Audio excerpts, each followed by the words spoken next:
pelo menos 11 estados, mais o Distrito Federal, e 6 capitais brasileiras se enquadrariam hoje no estado de emergência fiscal que o governo pretende criar com as propostas de reformas enviadas nesta terça-feira, 5/11, ao Congresso.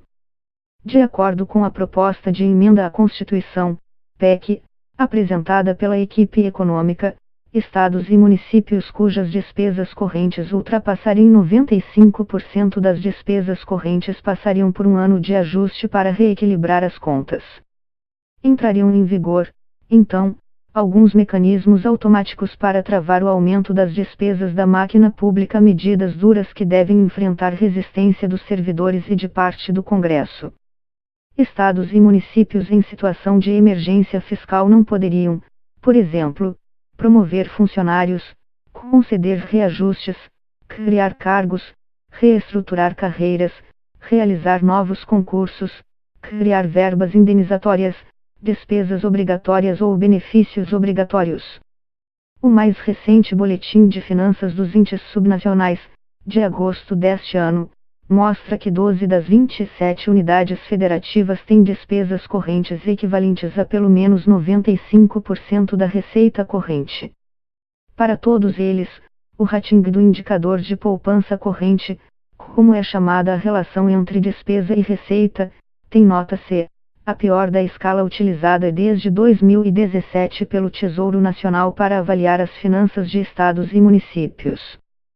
São eles Bahia, Distrito Federal, Goiás, Maranhão, Minas Gerais, Mato Grosso do Sul, Mato Grosso, Pernambuco, Rio de Janeiro, Rio Grande do Sul, Santa Catarina e Sergipe. O estado com pior situação é Minas Gerais, que tem a relação despesa-receita de 106%. Despesas correntes são todas aquelas usadas para a manutenção e funcionamento do serviço público, não incluem, por exemplo, os gastos com investimentos. O indicador leva em consideração a receita corrente ajustada, que soma a arrecadação com tributos e contribuições, as receitas com transferências da União, entre outros.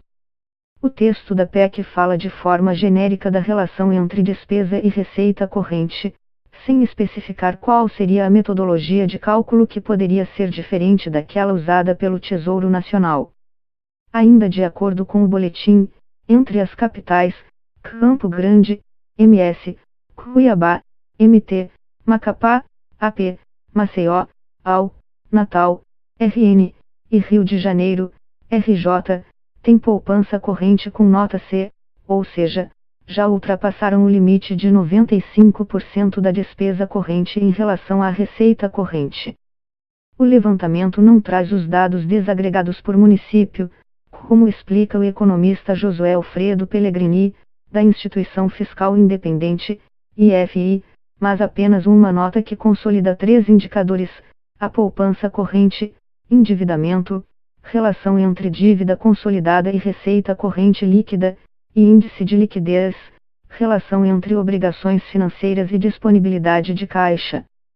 Ainda assim, é possível ter uma ideia da situação fiscal dos municípios a partir do indicador consolidado, 2,4 mil, 43% do total, tem a pior nota, C.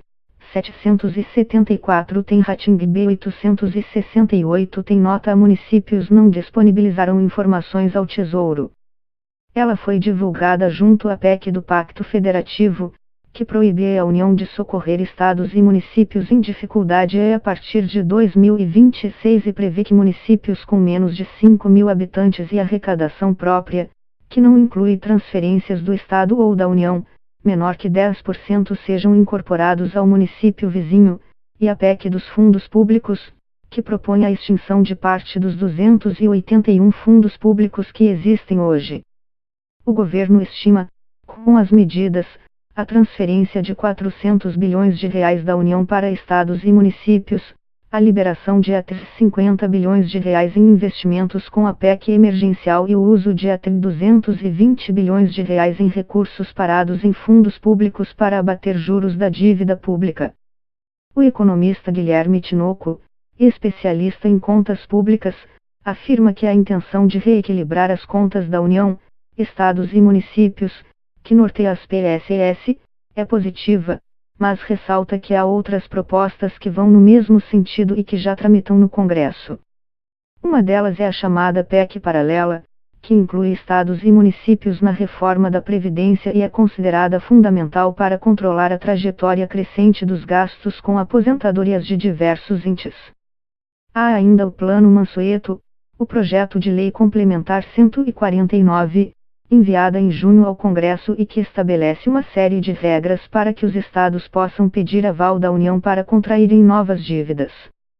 O apelido é uma referência a Mansueto Almeida, atual secretário do Tesouro Nacional. Na avaliação de Tinoco, com a questão fiscal já amplamente contemplada, seria importante que o governo também focasse em reformas com potencial para elevar a produtividade da economia e impulsionar a recuperação da atividade como a tributária.